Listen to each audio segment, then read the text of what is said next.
Well, thank you for joining us for the Fox 44 News live coverage of the Central Texas solar eclipse. Here's a live look from Woodway, and as you can see, we still have a lot of sun, and the moon is making its way in to eventually cover that sun completely right there. You can see it's hard for us to get the shot. Sometimes the camera trying to focus right now with the dark filter over it, but it would just blow it out if we didn't have the filter. But let's see if Colby can. There we go. We've zoomed out a little bit. That's what it looks like at this moment, where the moon is slowly creeping in. The closer we zoom in, the harder it gets. But that's a pretty magical shot. This is a nice shot, and there might be some clouds there, but we're able to see through. So you know, you can see some moving through the right shot there. every now and then. But it's beautiful. So we still have about 15, 16 minutes to go, or no, maybe 20 minutes at least.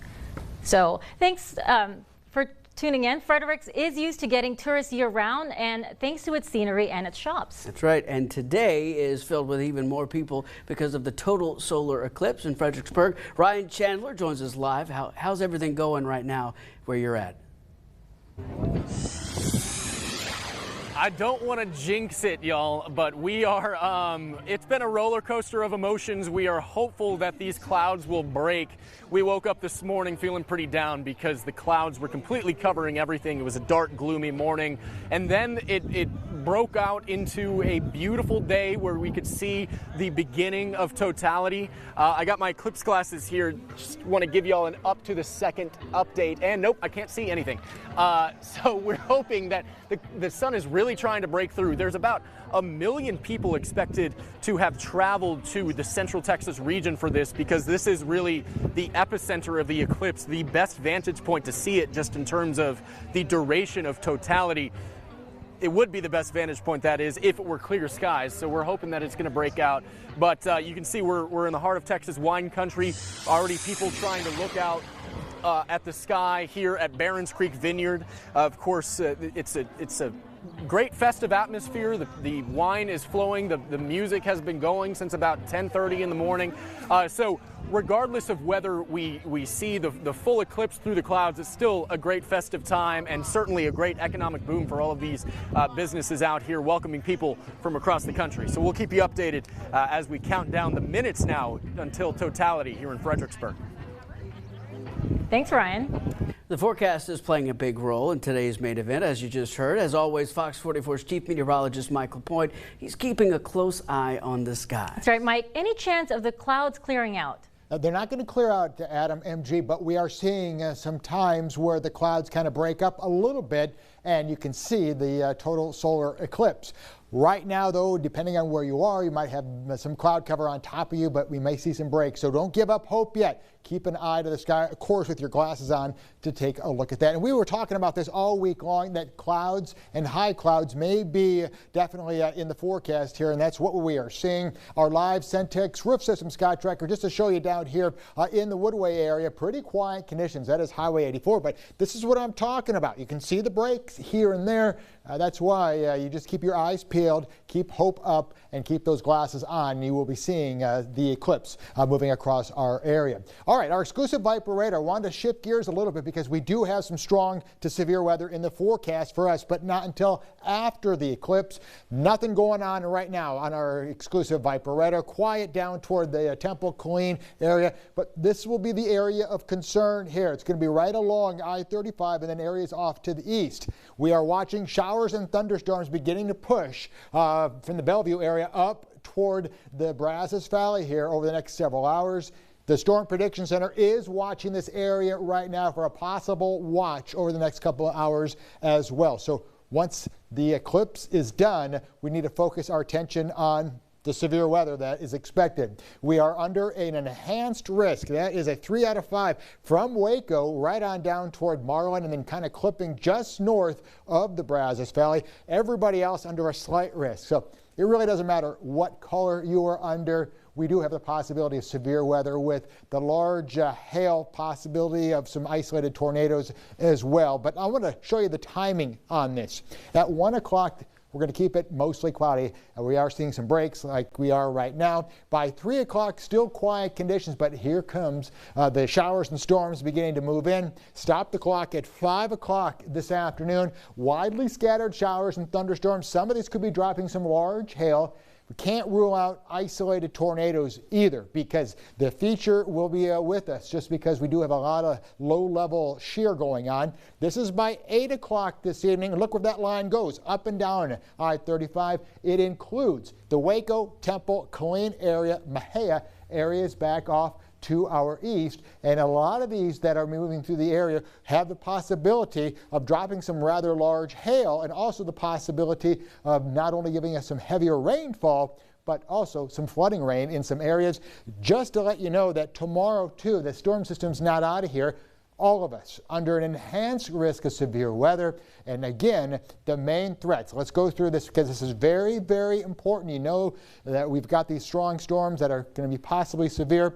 I've got large hail in the high category. That could be 2-inch in diameter or larger. Notice the tornado has been bumped up to the medium category at this time, followed by high winds, even some flooding. So this is something we need to take in consideration and watch very, very closely, not only late this afternoon and tonight, but also tomorrow, Tuesday. We have the possibility of seeing some of that as well. So once again, as that moves across our area, those will be bringing us some strong to severe thunderstorms. Temperature-wise right now, 78 degrees here in Waco, 81 in the Gatesville area, 80 down toward the Brazos Valley, 82 in College Station. A lot of the juicy atmosphere is starting to perk up right now with the heat of the day, and that's why we've seen these showers and thunderstorms. But MG and Adam, we're going to see a mix of clouds and a few breaks as we hit the afternoon, and again at 1:38.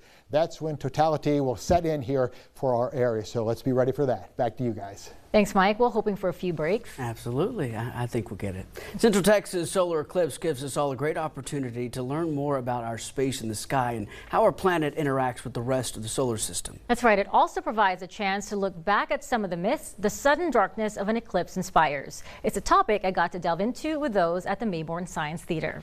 The sky a long time ago, as it was developing. Resident astronomer at the Mayborn Science Theater, Warren Hart, shares what scientists have known for a long time about total solar eclipses.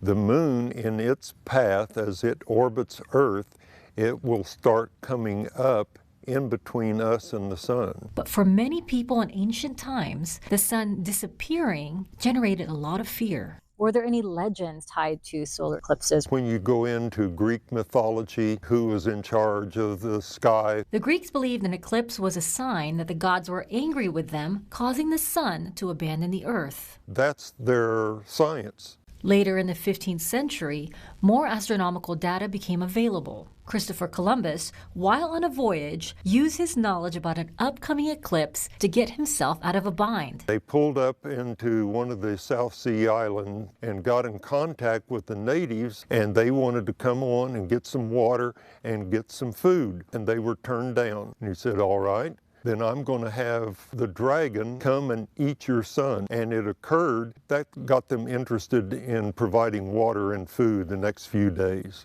Modern science has long pushed urban legends to the wayside, but a total solar eclipse can still shock parts of our ecosystem. And this is odd, but the animals are going to, well, it's time to go to bed. Another phenomenon to look out for is the diamond ring effect, first discovered by English astronomer Francis Bailey. The perimeter of the moon, there were little pieces of sunlight right there poking around. When the sun's light is almost completely blocked by the moon, you'll be able to spot Bailey's beads. And once totality is reached, it'll be a chance to observe not often seen celestial objects typically hidden near a beaming sun. If Jupiter is up there, you'd be able to see some of their moons. It's rare for any specific location on Earth to experience being in the path of totality, but Central Texans can count themselves lucky. The previous one that actually came across here was just a little over 515 years ago. Because it is so scarce, it'll be an experience you won't want to miss. Now we're going to continue our team coverage by heading back out to Touchdown Alley in Waco. That's right. That's where we find Parker Ream. Parker, not the usual kind of crowd you find at McLean Stadium. Yeah, not the usual thing I'd be at McLean Stadium for. Here at Touchdown Alley, Parker Ream on hand. Tons of people here, comparable maybe to the Blue Bond teased you and said these people are here for the solar eclipse to watch in just over 25 minutes away. We're here with Dan Quant, the Director of Convention and Tourism for the City of Waco. And Dan, let's kind of talk about, you know, what's going on with the tourism of the City of Waco. Lots of people traveling from different places around the country, around the world. I mean, what have you seen? Has it almost surprised you how many people have traveled to the City of Waco?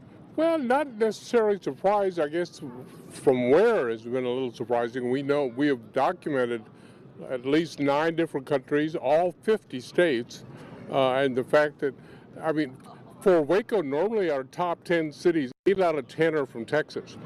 This week or this day, our top 10, there are maybe 2 cities from Texas. All the rest are like California or state of Washington, Washington, D.C., a lot of other places that are unusual. So really getting to showcase Waco for the world that, although if it wasn't for the eclipse, may not have gotten here. So it's just very exciting for us. Yeah, and we talk about a little bit about the preparation, you know, kind of what goes into an operation like this. I mean, what have the last weeks been like for the City of Waco, just in general? Well, it's all about the detail.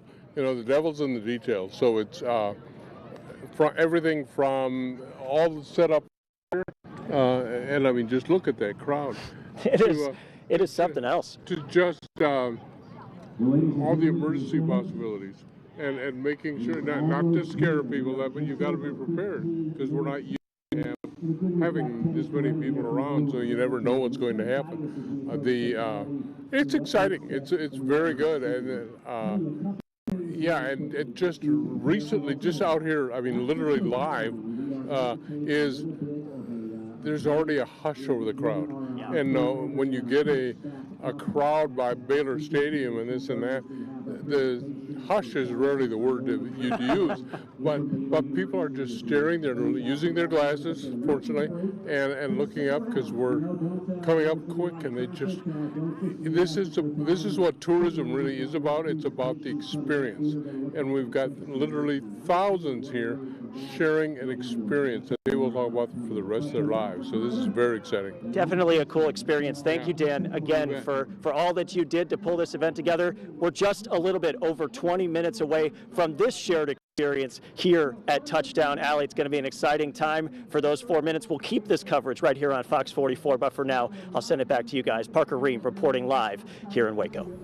All right, thanks, Parker. Well, we've been showing you the eclipse from right outside the Fox 44 News studio here in Woodway, and we wanted to take a moment to show you how that is possible. Yeah, first it's because of Creative Services assistant Colby Kirk, who's operating the camera. He's using a lens cover like this one. I don't know if you can see it, but it has a filter on it, as you can see, and this is a lot like the glasses that we're all supposed to be wearing when you're looking at the eclipse. The same goes for cameras. Exactly. As well. So in fact, if you want to take pictures of or video of the eclipse with your phone, you can cut around one of these lens glasses and tape it around your camera's lenses. That'll protect your camera so you can safely take pictures or video. I actually did that with my phone earlier. I put my phone up to the glasses.